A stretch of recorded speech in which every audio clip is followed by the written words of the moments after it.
है। सानू प्रभु का शुक्र करना है कि जिन्हें सानू मुल लै करके, लेकिन ये तो सानू पता ही है कि काहदे नाल मुल लिया, अपने लहू दे नाल मुल लै करके शरह दे शराब तो छुड़ाया।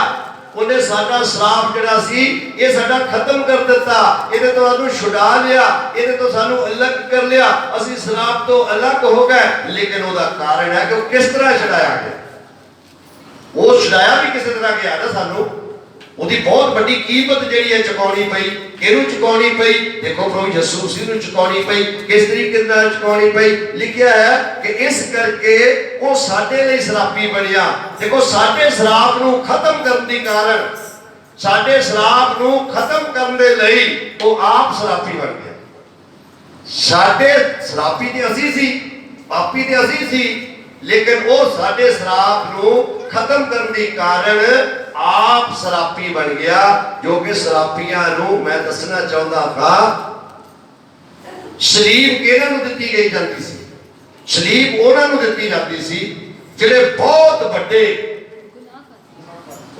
गुनाहगार हो, बहुत बड़ा जिन्होंने अत्याचार किया होवे, जिहड़ा कदी माफ हो ही नहीं सकता होवे, जिहनूं कदी माफ किया ही ना जा सकता होवे, उहदे वास्ते सलीब दी सजा सी। तुहानूं दस्सिया है डाकुआं दे बारे कल ही तुसीं दस दित्ता वचन दे विच, उन्होंने बड़े बड़े काम कीते सी, गरीबां नूं भी लुटिया सी, अमीरां नूं भी लुटिया सी, रात जांदियां नूं भी लुटिया सी, दुकानदारां नूं भी लुटिया सी, पता नहीं किहनूं किहनूं डाके मारे सी, किहनूं किहनूं जो है उन्होंने कंगाल कर दिता सी, ते उन्हां नूं जिहड़ी है वो सजा ये दित्ती गई सी। ते उन्हां दोनां दे विचकार यीशु मसीह साडे श्राप दी खातर आप श्रापी बन करके उन्हां डाकुआं, दोनां डाकुआं दे विचकार सलीब दे उत्ते चढ़ाया गया सी। लेकिन अगे देखो की लिखिया है, ये लिखिया है श्रापी बनया क्यों? जो लिखिया हुआ है कि श्रापी है हरेक जिहड़ा रुख उत्ते टंगिया। श्रापी वो है जिहड़ा सलीब दे उत्ते टंगिया, वो श्रापी है असली जिहड़ा सलीब ते टंगिया गया। लेकिन भाई उहदे उत्ते काहदा श्राप सी? उहदे उत्ते ते कोई श्राप ही नहीं सी, उन्हें तो कोई गुनाह ही नहीं कीता सी, उन्हें कोई पाप नहीं कीता सी। उन्हें तो पहले ही सानू दस दिता है कि मसीह ने सानू मुल लैके शवरा दे श्राप तो छुड़ाया है। उन्हें देखो कितनी कुर्बानी की साडी खातर। अज असीं भटकदे फिरदे हां, अज असीं भुल्ले फिरदे हां, अज भी असीं उहदी कुर्बानी नूं याद नहीं करते। अज भी जो साडे उत्ते उन्हें बहुत बड़ा जिहड़ा है एक सवाब कीता है, भला काम कीता है, उन्होंने असीं भुल्ले फिरदे हां। मर्जी दे नाल चर्च आउंदे हां, मर्जी दे चले जाते हां, साडी मर्जी है ते आ जाते हां। खास करके असीं दिन त्योहार दे उत्ते आ जाते हां ते बाकी सारा साल जिहड़ा है असीं प्रभु तो गायब ही रहिंदे हां। लेकिन ये किसी काम दा नहीं है। असीं जुड़ना है ते प्रभु दे नाल सही तरीके नाल जुड़ना है, पूरे वचन दे वास्ते जानना है कि उहदी कित्थों शुरू हुई, जो बाइबल कितों शुरू हुई, वचन कितों शुरू होया, श्राप कितों पिया सी, पाप कितों कीता गया सी, पाप किने कीता सी, किहदी बदौलत ते पाप जिहड़ा अगे वधिया, किहनूं बाग दे विचों जो बाहर कढ दिता गया सी, उहनूं बाग दे विचों काहतों बाहर कढ दिता गया सी, उहने की काम कीता सी, वो श्राप जिहड़ा है उहदे उत्ते पै करके ये सारी दुनिया दे उत्ते श्राप अगे वधदा वधदा फैलदा जिहड़ा सी वो साडे तक आया, साडीआं औलादां तक आया। ये खून दे जरिए चलदा चलदा जो है साडे उत्ते साडे पापां दी खातर ये श्राप आया। लेकिन अजे तक जेड़े भी हर रोज हर संडे नूं चर्च नहीं आउंदे, वो जान लवो कि साडे उत्ते ओ की पिया होया है। जोर ना बोलो आप की पिया होया साडे उत्ते? वो साडे उत्ते श्राप पिया होया है कि वो सानू श्राप जिहड़ा है सानू टरका दिंदा है, साडे विच कोई दूसरा ख्याल लिया दिंदा है, कोई दुश्मन वाली चाल साडे विच आ जाती है, वो कोई ना कोई काम कढ लैंदा है। लेकिन असीं दसना चाहुंदे हां कि साडे विच देखो तुसीं देखदे हो कि किन्ना भी जरूरी काम हो जावे असीं जिहड़ा ना चर्च ला करके जांदे हां।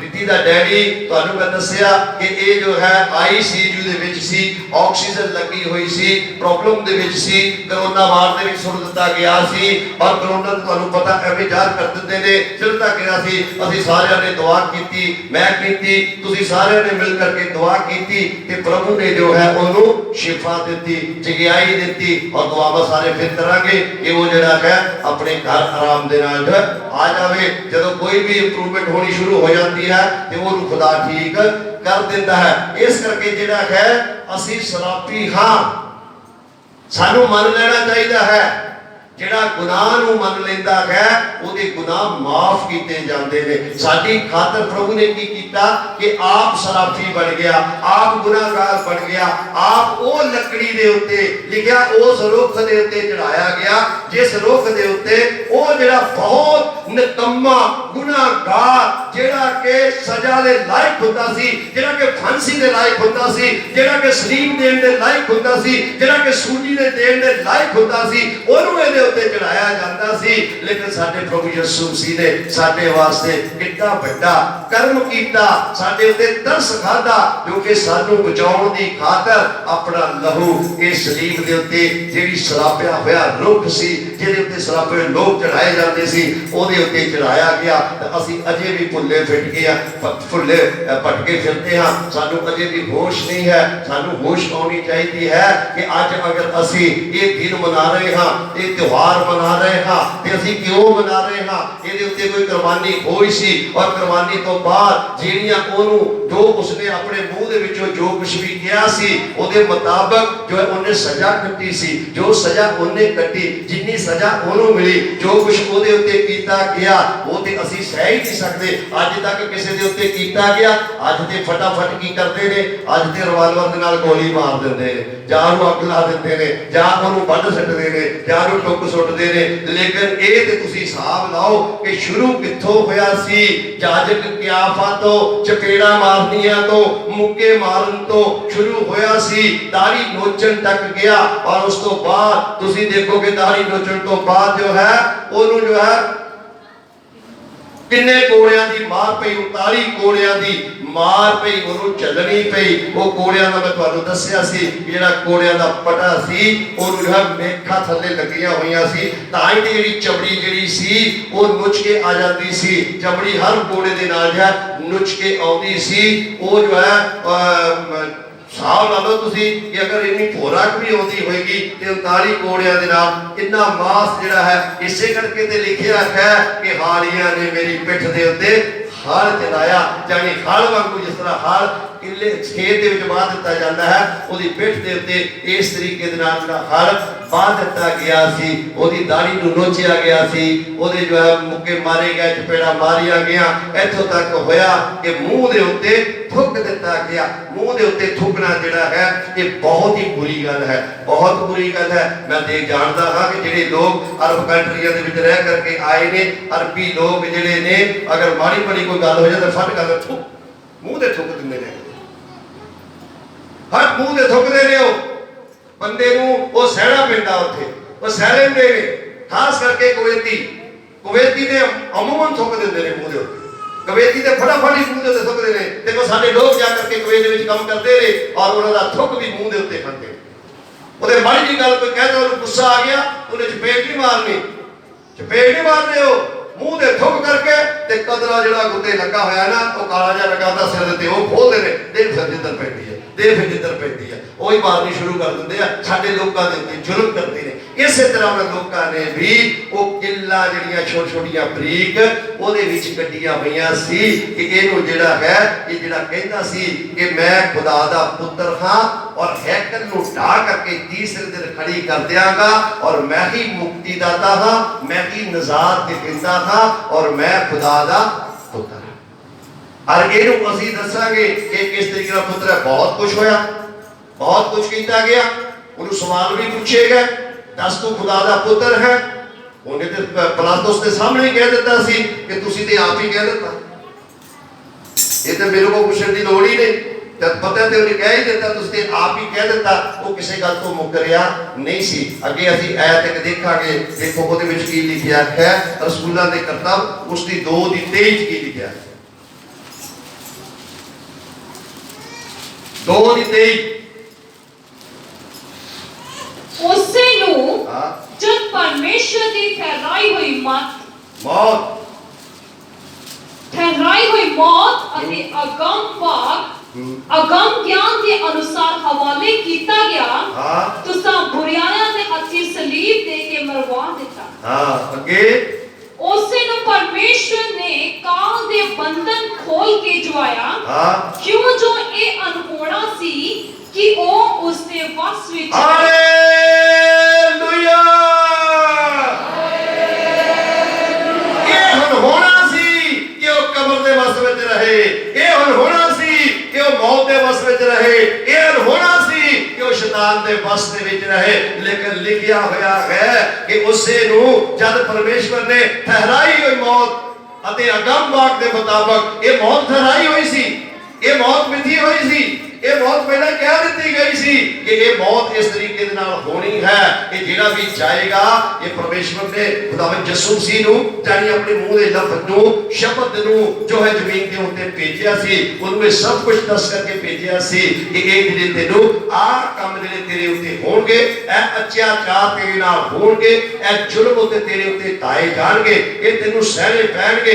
ਫਿਕਰ ਨਹੀਂ ਕਰਨਾ, ਮੈਂ ਤੇਰੇ ਨਾਲ ਹਾਂ, ਮੈਂ ਤੇ ਕਦੀ ਇਕੱਲਾ ਛੱਡਾਂਗਾ ਹੀ ਨਹੀਂ ਤੈਨੂੰ, ਮੈਂ ਤੇ ਤੇਰੇ ਨਾਲ ਹਾਂ। ਲੇਕਿਨ ਇਹ ਤੈਨੂੰ ਜਿਹੜੇ ਨੇ ਬਰਦਾਸ਼ਤ ਕਰਨੇ ਪੈਣਗੇ। ਇਹ ਜਿਹੜੀ ਮੌਤ ਸੀ ਇਹ ਪਹਿਲਾਂ ਹੀ ਠਾਣੀ ਗਈ ਸੀ, ਇਹ ਪਹਿਲਾਂ ਹੀ ਮਿਥੀ ਗਈ ਸੀ, ਇਹ ਪਹਿਲਾਂ ਹੀ ਜਿਹੜੀ ਹੈ ਕਹੀ ਗਈ ਸੀ, ਠਹਿਰਾਈ ਗਈ ਸੀ ਅਗੰਮ ਗਿਆਨ ਦੇ ਅਨੁਸਾਰ। ਮਤਲਬ ਇੱਕ ਬਹੁਤ ਵੱਡੇ ਗਿਆਨ ਦੇ ਨਾਲ ਇਹ ਭਵਿਸ਼ਵਾਣੀ ਵੀ ਕੀਤੀ ਗਈ ਸੀ ਕਿ ਇਸ ਤਰੀਕੇ ਦੇ ਨਾਲ ਜਿਹੜੀ ਹੈ ਇੱਕ ਪਰਮੇਸ਼ਵਰ ਦਾ ਪੁੱਤਰ ਆਏਗਾ, ਉਹਨੂੰ ਜੋ ਹੈ ਇਸ ਤਰੀਕੇ ਨਾਲ ਜੋ ਹੈ ਦਮ ਕੀਤਾ ਜਾਏਗਾ, ਮਾਰਿਆ ਜਾਏਗਾ, ਕੁੱਟਿਆ ਜਾਏਗਾ, ਕੁਚਲਿਆ ਜਾਏਗਾ, ਸਿਰ ਤੇ ਕੰਡਿਆਂ ਦਾ ਤਾਜ ਧਰਿਆ ਜਾਏਗਾ ਔਰ ਕੋੜਿਆਂ ਦੀ ਮਾਰ ਮਾਰੀ ਜਾਏਗੀ, ਉਹਦੇ ਮੂੰਹ ਦੇ ਉੱਤੇ ਥੁੱਕਿਆ ਜਾਏਗਾ, ਉਹਦੀ ਦਾੜੀ ਨੂੰ ਨੋਚਿਆ ਜਾਏਗਾ, ਉਹਦੀ ਪੱਖੀ ਦੇ ਵਿੱਚ ਨੇਜਾ ਵੀ ਮਾਰਿਆ ਜਾਏਗਾ। ਇਹ ਸਭ ਕੁਝ ਜਿਹੜਾ ਹੈ ਪਹਿਲਾਂ ਹੀ ਜੋ ਹੈ ਭਵਿਸ਼ਵਾਣੀ ਦੇ ਜ਼ਰੀਏ ਦੱਸਿਆ ਗਿਆ ਸੀ। ਲਿਖਿਆ ਹੈ ਕਿ ਤੁਸੀਂ ਬੁਰਿਆਰਾਂ ਦੇ ਹੱਥੀ ਦੇ ਕੇ ਮਰਵਾ ਦਿੱਤਾ। ਬੁਰਿਆਰਾਂ ਨੇ ਜਿਹੜੇ ਬੁਰੇ ਕੰਮ ਕਰਦੇ ਸੀ, ਜਿਹੜੇ ਸ਼ੈਤਾਨ ਦੇ ਲੋਕ ਸੀ, ਜਿਹੜੇ ਸ਼ੈਤਾਨ ਦੇ ਕੰਮ ਕਰਦੇ ਸੀ, ਜਿਹੜੇ ਉਲਟੇ ਕੰਮ ਕਰਦੇ ਸੀ, ਜਿਹੜੇ ਖੁਦਾ ਦੇ ਵਰਖਲਾਫ ਸੀ, ਜਿਹੜੇ ਖੁਦਾ ਦੇ ਕਹਿਣਾ ਨਹੀਂ ਮੰਨਦੇ ਸੀ, ਜਦਕਿ ਉਹਨਾਂ ਨੇ ਖੁਦਾ ਦੇ ਪੁੱਤਰ ਦੇ ਬਾਰੇ ਨਹੀਂ ਜਾਣ ਸਕੇ, ਇਹ ਕੁਰਬਾਨੀ ਦੇ ਬਾਰੇ ਨਹੀਂ ਜਾਣ ਸਕੇ, ਇਹ ਸਲੀਬ ਦੇ ਬਾਰੇ ਨਹੀਂ ਜਾਣ ਸਕੇ, ਇਹ ਜੋ ਮੌਤ ਦੇ ਬਾਰੇ ਨਹੀਂ ਜਾਣ ਸਕੇ। ਉਹ ਬੁਰਿਆਰ ਸੀ, ਜਿਹੜੇ ਖੁਦਾ ਦੇ ਲੋਕ ਸੀ, ਉਹ ਇਦਾਂ ਕੰਮ ਕਰ ਸਕਦੇ ਸੀ, ਉਹ ਕਦੇ ਵੀ ਇਹ ਕੰਮ ਨਹੀਂ ਕਰ ਸਕਦੇ ਸੀ। ਜਿਹੜੇ ਖੁਦਾ ਦੇ ਲੋਕ ਸੀ ਉਹ ਕਦੇ ਵੀ ਇਹ ਕੰਮ ਨਹੀਂ ਕਰ ਸਕਦੇ ਸੀ। ਲੇਕਿਨ ਇਹ ਕਿਹਨਾਂ ਨੇ ਕੀਤਾ? ਜਿਹੜੇ ਬੁਰਿਆਰ ਸੀ, ਜਿਹੜੇ ਬੁਰੇ ਕੰਮ ਕਰਦੇ ਸੀ, ਉਹਨਾਂ ਦੇ ਦਿਲ ਦੇ ਵਿੱਚ ਇਹ ਗੱਲ ਆਈ ਸੀ ਕਿ ਇਹਨੂੰ ਕਿੱਥੇ ਫੜੀਏ, ਕਿੱਦਾਂ ਫੜੀਏ। ਗੱਲ ਜਿਹੜਾ ਹੈ ਬੱਚੀਆਂ ਨੇ ਸਾਰੀਆਂ ਨੇ ਦੱਸ ਦਿੱਤਾ ਹੈ ਕਲਮਿਆਂ ਦੇ ਵਿੱਚ ਕਿ ਕਿਸ ਤਰੀਕੇ ਦੇ ਨਾਲ ਫੜਵਾਇਆ ਗਿਆ ਸੀ, ਉਹਦੇ ਨਾਲ ਕਿੱਥੋਂ ਤੱਕ ਜੋ ਹੈ ਕੀ ਹੋਇਆ। ਲੇਕਿਨ ਇਸੇ ਤਰੀਕੇ ਦੇ ਨਾਲ ਜੋ ਹੈ ਪਰਮੇਸ਼ਵਰ ਨੇ ਪਹਿਲਾਂ ਹੀ ਜੋ ਹੈ ਰਸੂਲਾਂ ਦੇ ਕਰਤੱਵ ਦੇ ਵਿੱਚ ਦੱਸ ਦਿੱਤਾ ਹੈ। ਉਸੇ ਨੂੰ ਜਦ ਪਰਮੇਸ਼ਵਰ ਨੇ ਠਹਿਰਾਈ ਹੋਈ ਮੌਤ ਅਤੇ ਅਗੰਮ ਗਿਆਨ ਦੇ ਅਨੁਸਾਰ ਹਵਾਲੇ ਕੀਤਾ ਗਿਆ। ਉਹ ਪਹਿਲਾਂ ਲਿਖਿਆ ਗਿਆ ਸੀ ਕਿ ਤੈਨੂੰ ਇਸ ਤਰੀਕੇ ਦੇ ਨਾਲ ਜੋ ਹੈ ਬੁਰਿਆਰਾਂ ਦੇ ਹਵਾਲੇ ਕੀਤਾ ਜਾਣਾ ਹੈ, ਤੈਨੂੰ ਬੁਰਿਆਰ ਆ ਕਰਕੇ ਫੜਨਗੇ। ਔਰ ਉਹ ਸਮਾਂ ਵੀ ਇੱਕ ਠਹਿਰਾਇਆ ਗਿਆ ਸੀ, ਇੱਕ ਸਮਾਂ ਵੀ ਰੱਖਿਆ ਗਿਆ ਸੀ। ਜਦੋਂ 12 ਸਾਲ ਦਾ ਸੀ ਉਦੋਂ ਵੀ ਉਹ ਤਿਉਹਾਰ ਤੇ ਗਿਆ ਸੀ ਮਾਂ ਦੇ ਨਾਲ ਯਰੂਸ਼ਲਮ ਦੇ, ਨਹੀਂ ਫੜਿਆ। 3 ਦਿਨ ਉੱਥੇ ਦੇ ਜੱਜ ਕੋਲ ਬੈਠਾ ਰਿਹਾ, ਕਿਸੇ ਨੇ ਨਹੀਂ ਫੜਿਆ।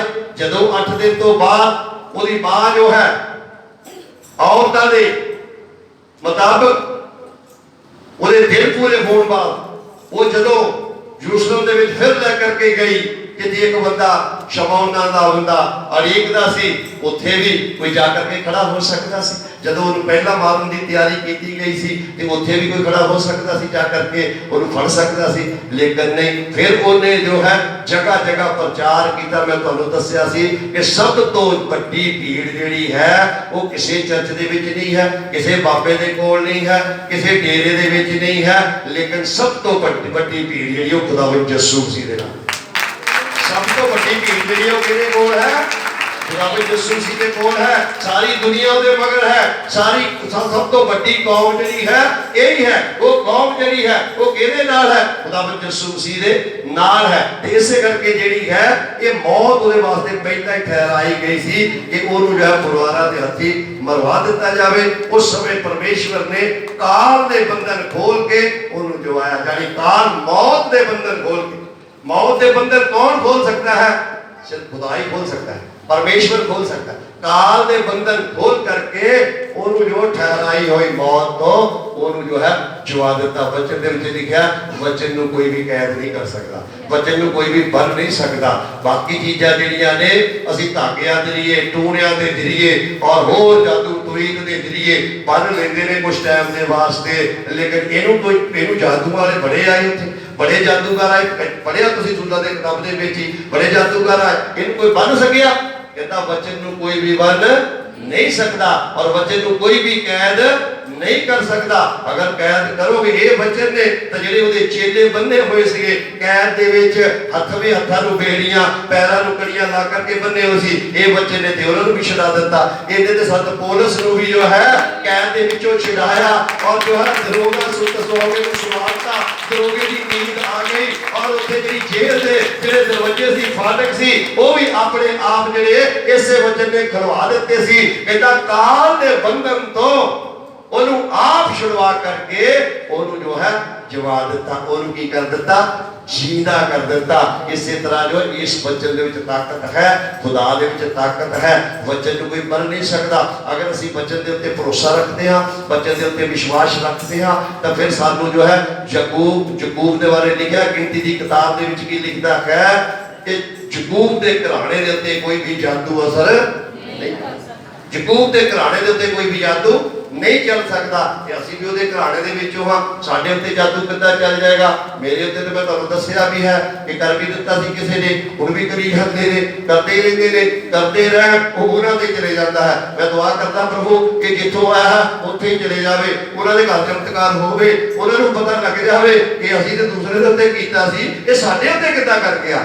ਅਸੀਂ ਤਾਂ ਉਹਦਾ ਨੁਕਸਾਨ ਕਰਨਾ ਸੀ, ਇਹ ਸਾਡਾ ਹੀ ਨੁਕਸਾਨ ਕਿੱਦਾਂ ਕਰ ਗਿਆ? ਤੁਹਾਨੂੰ ਪਤਾ ਲੱਗਣਾ ਚਾਹੀਦਾ ਹੈ, ਕਿਉਂਕਿ ਸਾਨੂੰ ਪਤਾ ਹੈ ਕਿ ਸਾਡਾ ਪਰਮੇਸ਼ਵਰ ਜਿਹੜਾ ਹੈ ਸਾਡੇ ਨਾਲ ਹੈ। ਜਿਹੜਾ ਵਚਨ ਅਸੀਂ ਪੜ੍ਹਦੇ ਹਾਂ, ਜਿਹੜਾ ਵਚਨ ਅਸੀਂ ਆਪਣੇ ਦਿਲ ਦੇ ਵਿੱਚ ਲੈ ਲਿਆ ਹੈ, ਜਿਸ ਵਚਨ ਨੂੰ ਅਸੀਂ ਗ੍ਰਹਿਣ ਕਰ ਲਿਆ ਹੈ, ਜਿਸ ਵਚਨ ਨੂੰ ਅਸੀਂ ਆਪਣਾ ਮੁਕਤੀ ਦਾਤਾ ਰੱਬ ਔਰ ਖੁਦਾ ਮੰਨ ਲਿਆ ਹੈ, ਉਹਨੂੰ ਕੋਈ ਵੀ ਬੰਨ ਨਹੀਂ ਸਕਦਾ, ਉਹਨੂੰ ਕੈਦ ਦੇ ਵਿੱਚ ਨਹੀਂ ਰੱਖ ਸਕਦਾ, ਉਹਦੇ ਕਬਰਾਂ ਦੇ ਵਿੱਚ ਨਹੀਂ ਬੰਨਿਆ ਗਿਆ। ਉਹਦੇ ਪੱਥਰ ਵੀ ਏਡਾ ਵੱਡਾ ਰੱਖ ਦਿੱਤਾ ਗਿਆ ਸੀ, ਉਹਦੇ ਵਿੱਚੋਂ ਵੀ ਨਿਕਲ ਕਰਕੇ ਬਾਹਰ ਆ ਗਿਆ ਸੀ। ਹੁਣ ਅਸੀਂ ਦੇਖਾਂਗੇ ਮੌਤ ਦੇ ਬਾਰੇ ਮਤੀ ਦੀ ਅੰਜੀਰ 16 ਬਾਬ ਉਸਦੀ 21ਵੀਂ ਐਤ।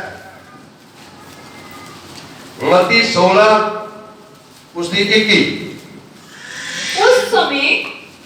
उस समय तो यीशु अपने चेलियां ਨੂੰ ਦੱਸਣ ਲੱਗਾ ਭਈ ਮੈਨੂੰ ਜ਼ਰੂਰ ਹੈ ਜੋ ਯਰੂਸ਼ਲਮ ਨੂੰ ਜਾਵਾਂ ਅਤੇ ਬਜ਼ੁਰਗਾਂ ਅਤੇ ਪ੍ਰਧਾਨ ਚਾਚਕਾਂ ਅਤੇ ਗ੍ਰੰਥੀਆਂ ਦੇ ਹੱਥੋਂ ਬਹੁਤ ਦੁੱਖ ਝੱਲਾਂ ਅਤੇ ਮਾਰ ਦਿੱਤਾ ਜਾਵਾਂ ਔਰ 30 ਦਿਨ ਜੀ ਉਠਾ।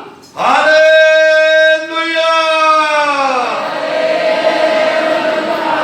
बेशक ये गल चेलियां ਨੂੰ ਚੰਗੀ ਨਹੀਂ ਲੱਗੀ ਸੀ, बेशक चेलियां ਨੂੰ ਇਹ ਬਹੁਤ ਬੁਰਾ ਲੱਗਾ ਸੀ ਜਦੋਂ ਉਸਨੇ ਕਿਹਾ, ਲੇਕਿਨ ਉਹਨੂੰ ਤੇ ਜੋ ਸਚਾਈ ਸੀ ਉਹ ਤੇ ਸੱਚਾ ਸੀ।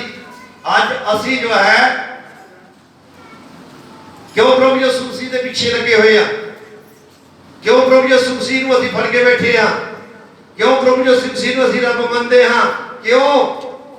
ਕਿ ਸਾਨੂੰ ਪਰਮੇਸ਼ਵਰ ਨੂੰ ਟੋਲਣ ਦੀ ਲੋੜ ਨਹੀਂ ਪਈ। ਬੜਾ ਆਸਾਨੀ ਦੇ ਨਾਲ ਸਾਨੂੰ ਰੱਬ ਮਿਲ ਗਿਆ। ਜੋਰਦਾਰ ਬੜਾ ਆਸਾਨੀ ਨਾਲ ਮਿਲਿਆ ਹੈ, ਬਹੁਤ ਆਸਾਨੀ ਨਾਲ ਮਿਲਿਆ ਹੈ। ਕਿਸ ਤਰ੍ਹਾਂ ਮਿਲਿਆ ਹੈ? ਸਚਾਈ ਜਾਣ ਕਰਕੇ। ਸਾਨੂੰ ਬਚਨ ਨੇ ਸਚਾਈ ਦੱਸੀ ਕਿ ਸਚਾਈ ਕੀ ਹੈ, ਔਰ ਰਾਹ ਸਚਾਈ ਤੇ ਜੀਵਨ ਵੀ ਦੱਸ ਦਿੱਤਾ ਕਿ ਕੌਣ ਹੈ। ਦੂਸਰੇ ਨੇ ਕਿਹਾ ਕਦੀ ਅਜੇ ਤੱਕ ਕਿਸੇ ਨੇ ਕਿ ਰਾਹ ਸਚਾਈ ਔਰ ਜੀਵਨ? ਕਹਿੰਦੇ ਰੱਬ ਨਹੀਂ ਮਿਲਦਾ, ਰੱਬ ਨਹੀਂ ਮਿਲਦਾ, ਰੱਬ ਨਹੀਂ ਮਿਲਦਾ। ਅਸੀਂ ਤੇ ਸਾਰੇ ਜਿੰਨੇ ਬੈਠੇ ਆ ਸਾਨੂੰ ਤੇ ਸਾਰਿਆਂ ਨੂੰ ਮਿਲਿਆ ਰੱਬ। ਜੋ ਨਾ ਬੋਲੋ ਰੱਬ ਕੌਣ ਹੈ? ਰੱਬ ਕੌਣ ਹੈ? ਰੱਬ ਕੌਣ ਹੈ? ਉਹ ਸਾਨੂੰ ਕਿੱਦਾਂ ਮਿਲਿਆ? ਸਾਨੂੰ ਕੋਈ ਬਹੁਤ ਜ਼ੋਰ ਨਾਲ ਨਹੀਂ ਮਿਲਿਆ, ਸਾਨੂੰ ਤੇ ਸਿਰਫ ਆਸਾਨੀ ਦੇ ਨਾਲ ਮਿਲ ਗਿਆ। ਕਿਸ ਤਰ੍ਹਾਂ ਮਿਲ ਗਿਆ? ਅਸੀਂ ਉਹਦੀ ਸਚਾਈ ਨੂੰ ਜਾਣ ਲਿਆ, ਅਸੀਂ ਉਹਦੇ ਵਚਨ ਨੂੰ ਜਾਣ ਲਿਆ, ਅਸੀਂ ਉਹਦੇ ਉੱਤੇ ਵਿਸ਼ਵਾਸ ਕੀਤਾ।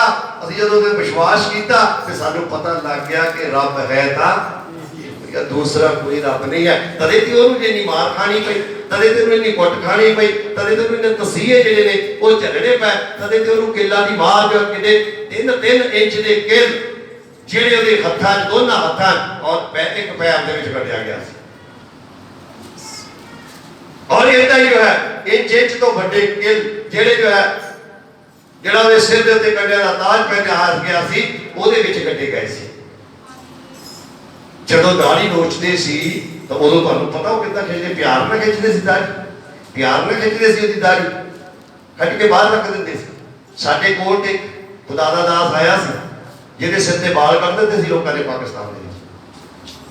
ਮਾਸਟਰ ਲਾਜਰ ਜ਼ਾਹਿਰ ਖਾਨ ਦਾ ਨਾਮ ਸੀ ਪਹਿਲਾਂ, ਉਹਨੂੰ ਪੱਖਿਆਂ ਨਾਲ ਬਾਲਾਂ ਨੂੰ ਫੜ ਕੇ ਪੱਖੇ ਨਾਲ ਬੰਨ੍ਹ ਦਿੱਤਾ, ਲਟਕਾ ਦਿੱਤਾ, ਥੱਲੇ ਡਿੱਗ ਪਿਆ, ਬਾਲ ਉੱਤੇ ਰਹਿ ਗਏ, ਥੱਲੇ ਡਿੱਗ ਪਿਆ, ਬਾਲ ਹੀ ਨਿਕਲ ਗਿਆ। ਬਾਲ ਨਿਕਲ ਜਾਂਦੇ ਨੇ, ਬਾਲਾਂ ਦੇ ਵਿੱਚ ਕੀ ਆ, ਖੋਪੜੀ ਦੇ ਵਿੱਚ ਕੀ ਆ, ਖੋਪੜੀ ਵੀ ਨਿਕਲ ਸਕਦੀ ਹੈ, ਖੋਪੜੀ ਵੀ ਨਿਕਲ ਸਕਦੀ ਹੈ।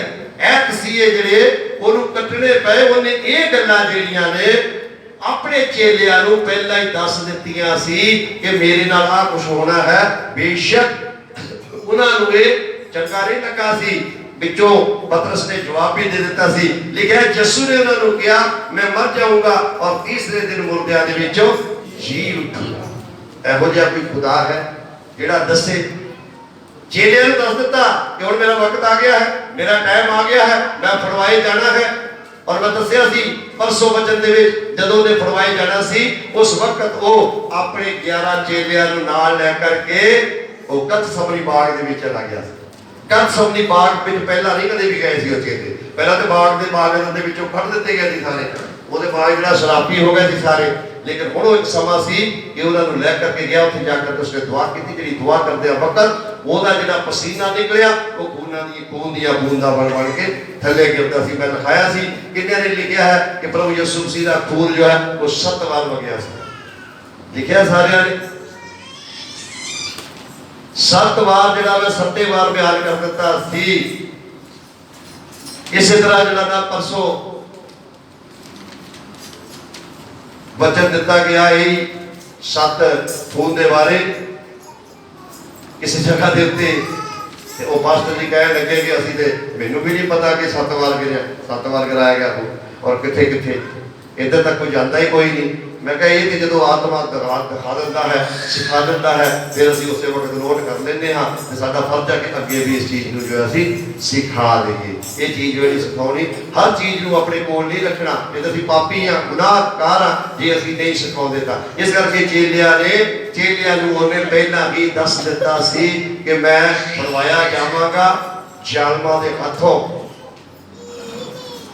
ਉਹ ਮੈਨੂੰ ਮਾਰ ਸੁੱਟਣਗੇ, ਸਲੀਬ ਤੇ ਚੜਾ ਦੇਣਗੇ, ਮੈਂ ਸਲੀਬ ਤੇ ਚੜਾਇਆ ਜਾਵਾਂਗਾ, ਬੜੇ ਤਸੀਹੇ ਕੱਟਾਂਗਾ, ਬੜੇ ਦੁੱਖ ਕੱਟਾਂਗਾ, ਔਰ ਤੀਸਰੇ ਦਿਨ ਮੁਰਦਿਆਂ ਦੇ ਵਿੱਚੋਂ ਜੀ। ਔਰ ਵਾਕਈ ਇਸੇ ਤਰ੍ਹਾਂ ਮੁਰਦਿਆਂ ਦੇ ਵਿੱਚੋਂ ਜੀ ਵੀ ਉੱਠਿਆ ਸੀ। ਅਸੀਂ ਦੇਖਾਂਗੇ ਮਤੀ ਦੀ ਅੰਜੀਲ 28 ਉਸਦੀ 1 ਤੋਂ 13 ਤੱਕ। जब सब्बत का दिन बीत गया, जब सब्बत का दिन बीत गया, सब्बत का दिन यानी शनिचरवार बीत गया, ਤਾਂ ਹਫਤੇ ਦੇ ਪਹਿਲੇ ਦਿਨ ਪੈਰ ਫੁੱਟਣ ਦੇ ਵੇਲੇ हाँ जी, ਮਰੀਅਮ ਮਗਦਲੀਨੀ हाँ ਅਤੇ ਦੂਈ ਮਰੀਅਮ हाँ ਕਬਰ ਤੋਂ ਵੇਖ ਕੇ ਆਈਆਂ ਔਰ ਵੇਖੋ ਇੱਕ ਵੱਡਾ ਭੂਚਾਲ ਆਇਆ। हाँ ਇਸ ਲਈ ਜੋ ਪ੍ਰਭੂ ਦਾ ਦੂਤ ਆਕਾਸ਼ੋਂ ਉਤਰਿਆ ਹਾਂ। ਅਤੇ ਨੇੜੇ ਆ ਕੇ ਉਸ ਪੱਥਰ ਨੂੰ ਰੇੜ हालेलुया।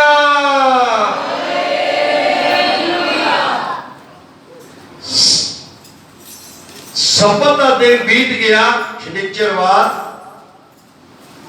ते फिर हफ्ते का पहला दिन आया। पहला दिन हफ्ते का मतलब ऐतवार होता, संडे जिहड़ा वो पहला दिन है। पहला दिन आया क्योंकि प्रभु यीशु मसीह ਨੂੰ ਮੈਂ ਹੁਣੇ ਦੱਸਿਆ ਹੈ ਸਲੀਬ ਤੇ ਚੜਾ ਦਿੱਤਾ ਸੀ, ਮਾਰ ਦਿੱਤਾ ਗਿਆ ਸੀ। ਔਰ ਉਹਦਾ ਇੱਕ ਚੇਲਾ ਜਿਹੜਾ ਯੂਸਫ ਗੁਪਤ ਚੇਲਾ ਹੈ, ਕਿਸੇ ਦੀ ਦੂਸਰੇ ਤੇ ਹਿੰਮਤ ਨਹੀਂ ਪੈਂਦੀ ਸੀ ਜਾ ਕਰਕੇ ਪਿਲਾਤੁਸ ਦੇ ਕੋਲ ਜਾ ਕਰਕੇ ਉਹਦੀ ਲਾਸ਼ ਨੂੰ ਮੰਗ ਲਵੇ, ਉਹਦੀ ਡੈਡ ਬੋਡੀ ਨੂੰ ਮੰਗ ਲਵੇ। ਲੇਕਿਨ ਉਹਨੇ ਹਿੰਮਤ ਕੀਤੀ, ਉਹ ਗਿਆ ਪਿਲਾਤੁਸ ਦੇ ਕੋਲ, ਕਹਿੰਦਾ ਕਿ ਸਾਨੂੰ ਜੋ ਹੈ ਕਿ ਪ੍ਰਭੂ ਯਿਸੂ ਮਸੀਹ ਦੀ ਲਾਸ਼ ਦੀ ਜ਼ਰੂਰਤ ਹੈ, ਸਾਨੂੰ ਦੇ ਦਿਓ। ਉਹਨੇ ਇਨਕਾਰ ਨਹੀਂ ਕੀਤਾ, ਉਹ ਜਾਣਦਾ ਸੀ, ਉਹਨੇ ਇਨਕਾਰ ਨਹੀਂ ਕੀਤਾ, ਉਹਨੇ ਉਸ ਲਾਸ਼ ਨੂੰ ਦੇ ਦਿੱਤਾ। ਉਹਨੇ ਉਹ ਲਾਸ਼ ਲਈ ਔਰ ਲਾਸ਼ ਲੈ ਕਰਕੇ ਉਹ ਕਬਰਸਤਾਨ ਦੇ ਵਿੱਚ ਗਿਆ ਜਿੱਥੇ ਉਹਦੀ ਕਬਰ ਖੋਦੀ ਗਈ ਸੀ। ਪਹਿਲਾਂ ਹੋਰ ਕਿਸੇ ਦੀ ਕਬਰ ਉੱਥੇ ਖੋਦੀ ਨਹੀਂ ਗਈ ਸੀ। ਜਿੱਥੇ ਪ੍ਰਭੂ ਯਿਸੂ ਮਸੀਹ ਦੀ ਕਬਰ ਖੋਦੀ ਗਈ ਸੀ ਉੱਥੇ ਹੋਰ ਕਿਸੇ ਦੀ ਪਹਿਲਾਂ ਕਬਰ ਖੋਦੀ ਨਹੀਂ ਗਈ ਸੀ। ਉਹ ਵੀ ਉਹਨਾਂ ਨੇ ਪੱਥਰ ਦੇ ਵਿੱਚ ਖੋਦੀ ਸੀ। पता नहीं किन्नियां कुछ मशीनां लियांदियां होणगियां, पता नहीं किन्ने को जिहड़ा करदे हुंदे गल गल करके वो बरमे हुंदे जैक हैमर बरमे वो करके जमीन च सराख कर दिंदे पत्थरां दे विच जैक हैमर। नहीं तो बड़े बड़े जिथे ब्लास्टिंग करते हैं पहाड़ी दे विच, जिथे पत्थर तोड़ के बजरी बनाते हैं उत्थे ब्लास्टिंग करते हैं और ब्लास्टिंग करके उत्थे बंब रख दिंदे ने विच थोड़ा जिहा बरमे दे नाल गरम करके सुराख करके उहदे विचाले बंब रख दिंदे ने एडा सारा, और जदों बंब दा टाइम होंदा बंब फड़दा है वो पहाड़ी नूं चीर करके रख दिंदा है। हो सकता है इसी तरह वो जिहड़ी पत्थर दे विच कबर पुट्टी गई होवे वो पता नहीं किहड़े तरीके दे नाल पुट्टी गई होनी है। इत्थे ते साडे बंदे पुੱਟਦੇ ने कहंदे मिट्टी बड़ी सकते हैं ते वो पत्थर दे विच कबर पुट्टी गई और उस जगह ते कोई भी दूसरा बंदा नहीं दफनाया गया। उन्होंने ऐसी जगह ते क्यों पुट्टी गई पत्थर दे विच? समझण दी गल है कि उन्हें कहा सी ना कि मैं तीसरे दिन कब्रां दे विचों जीदा हो जाऊंगा। तीसरे दिन कब्रां दे विचों वो कहते किद्दां जीदा हो जाऊंगा, इहनूं पत्थर च कड्डो। एडी मतलब उन्होंने अपने सारे इंतजाम कर दिते कि इथों बंदा निकल ही नहीं सकता। ਇਹੋ ਜਿਹਾ ਪੱਥਰ ਸੀ ਜਿਹਦੇ ਵਿੱਚ ਉਹਨਾਂ ਨੇ ਪਤਾ ਨਹੀਂ ਕਿਹੜੀ ਡਰਿਲ ਮਸ਼ੀਨ ਲਿਆਂਦੀ, ਹਿੱਟੀ ਦੀ ਲਿਆਂਦੀ ਜਾਂ ਕੋਈ ਹੋਰ ਲਿਆਂਦੀ, ਪਤਾ ਨਹੀਂ ਕਿਹੜੀ ਲਿਆਂਦੀ, ਉਹ ਲਿਆ ਕਰਕੇ ਪੱਥਰ ਦੇ ਵਿੱਚ ਬਰਮੇ ਵਾਂਗੂ ਤੋੜ ਕਰਕੇ ਪੱਥਰ ਦੇ ਵਿੱਚ ਜਿਹੜੀ ਹੈ ਉਹ ਕਬਰ ਖੋਦ ਕਰਕੇ ਉਹਨੂੰ ਜੋ ਹੈ ਰੱਖਿਆ।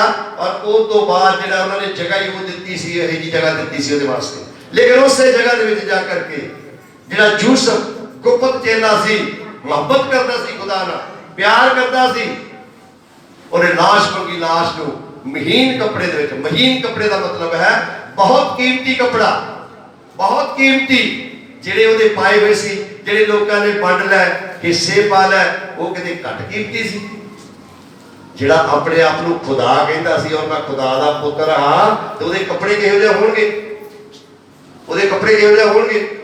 वो भी लिखा है कि महीन कपड़े जिहड़े उन्होंने उतार के उन्होंने बन्ने पा लिया सी। तो वो जिहड़ा यूसुफ सी चेला उन्हें भी बहुत कीमती कपड़ा जिहड़ा है खरीदिया सी उहदे वास्ते कि जदों इस सलीब तो उतरेगा और मैनूं जदों इहदी लाश मिल जाएगी मैं इहनूं कीमती कपड़े दे विच लिजा करके वो जिहड़ी कबर पत्थर दे विच खोदी गई है उहदे विच इहनूं जा करके दफनाऊंगा।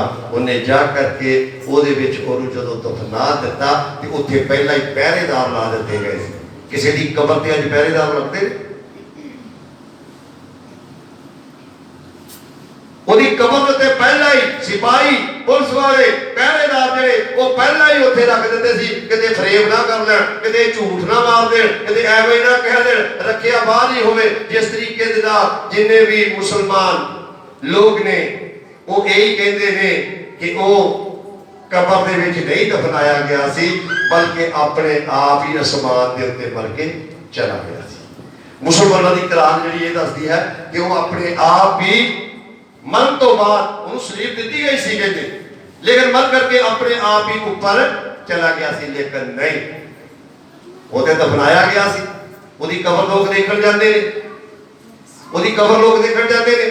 मैनूं परसों राती फोन आया सी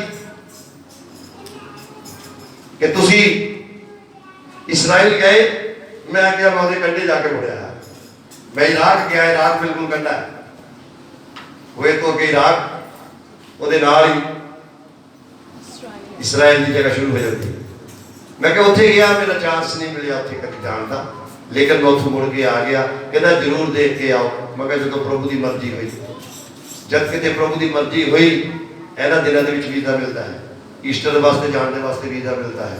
लोग जाते हैं इन्हां दिनां दे विच जो है जाते हैं, पर सिर्फ मिलता है एक हफ्ते का या 10 दिन का, उहदे विच वापस आउणा पैंदा है। कई लोग गए सी उत्थे फड़े भी गए, बदनाम किया भेजण वालियां नूं। अच्छी गल नहीं है। अगर जो कुछ असीं देखना है, खुदा दी कबर देखनी है, गतसमनी बाग देखना है, जो होर जिन्नियां भी चीज़ां ने वो देखनियां, वो देख करके असीं जिहड़ा ना सानूं वापस आ जाना चाहिए है। इस करके वो गया सी, उन्हें देखिया कि मैनूं पता लगा ये तो बहुत सारे लोग पुछते ने, पर जब तक प्रभु की मर्जी ना होवे उन्हें हर काम के वास्ते एक समा जिहड़ा वो ठहराया हुआ है। वो जो कबर दे विच उहनूं रख दिता गया, कबर दे विच उहनूं पूर जदों उपरों पूर दित्ती गई मिट्टी पा करके उहनूं कवर कर दिता।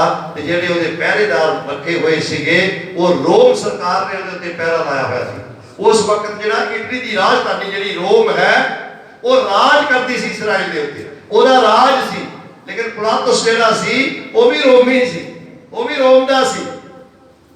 ਜਿਹੜਾ ਜੱਜ ਸੀ ਉਹ ਵੀ ਰੋਮੀ ਸੀ। ਔਰ ਉਹਨਾਂ ਨੇ ਪਹਿਰੇਦਾਰ ਜਿਸ ਵਕਤ ਲਾਏ, ਉਹ ਪਹਿਰੇਦਾਰਾਂ ਨੇ ਉਹਨਾਂ ਨੂੰ ਆਰਡਰ ਮਿਲਿਆ ਸੀ ਕਿ ਇੱਕ ਬਹੁਤ ਵੱਡਾ ਪੱਥਰ ਹੋਰ ਵੀ ਉੱਥੇ ਰੱਖਿਆ ਹੋਇਆ ਸੀ ਕਿ ਇਹਨੂੰ ਜੋ ਹੈ ਪੱਥਰ ਨੂੰ ਇਹਦੀ ਕਬਰ ਦੇ ਉੱਤੇ ਰੱਖ ਦਿਓ। ਉਹ ਪਤਾ ਨਹੀਂ ਕਿਹੜੀ ਕਰੇਨ ਲਿਆਂਦੀ ਹੋਊਗੀ, 30 ਟਨ ਦੀ ਲਿਆਂਦੀ, 50 ਟਨ ਦੀ ਲਿਆਂਦੀ, 100 ਟਨ ਦੀ ਲਿਆਂਦੀ, 1000 ਟਨ ਦੀ ਲਿਆਂਦੀ, ਕਿੰਨੇ ਟਨ ਦੀ ਜਿਹੜੀ ਕਰੇਨ ਲਿਆਂਦੀ, ਜਿਹੜੀ ਸ਼ਿਪ ਨੂੰ ਚੱਕਦੀ ਹੈ ਕਰੇਨ, ਉਹ ਹਜ਼ਾਰਾਂ ਟਨਾਂ ਦੀ ਹੁੰਦੀ ਹੈ। ਸ਼ਿਪ ਨੂੰ ਚੱਕ ਕੇ ਬਾਹਰ ਰੱਖ ਦਿੰਦੀ ਹੈ ਸਮੁੰਦਰ ਦੇ ਵਿੱਚ। ਕਰੇਨਾਂ ਤੇ ਜਿਹੜੀਆਂ ਵੱਡੀਆਂ ਨੇ ਪਤਾ ਨਹੀਂ